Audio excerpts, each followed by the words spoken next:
Jonathan Latumahina bagikan momen David jalani terapi, ungkap kondisi sang putra sebut seperti bayi. Jonathan Latumahina kembali membagikan perkembangan kesehatan dari David. Diketahui jika sebelumnya kondisi David perlahan membaik usai dirawat lebih dari sebulan di RS akibat mengalami penganiayaan dari Mario Dandi. Terkini Jonathan Latumahina mengungkapkan kondisi sang putra David meski sudah menjalani terapi.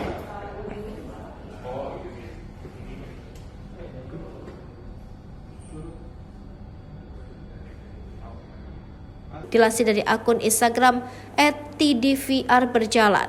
Dalam unggahan tersebut, Jonathan Latumahina terlihat membagikan momen saat David menjalani terapi. Saat itu David tampak melakukan terapi untuk melatih genggamannya. Bahkan saat itu David juga diajarkan untuk berjalan meskipun masih melangkah dengan sangat pelan.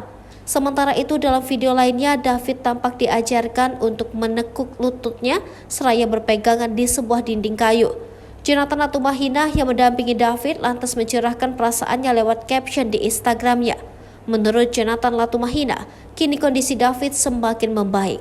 Namun David cedera otak yang dialami David membuatnya kehilangan sebagian ingatan. Tak hanya itu saja, Jonathan Latumahina menyebut jika kini David bertingkah seperti bayi akibat cedera yang ia alami. Yang dulu bisa berjalan, melompat, berlari, dan kini harus belajar berjalan lagi akibat cedera otak berat. Pun dengan ingatannya kembali seperti bayi mulai dari nol.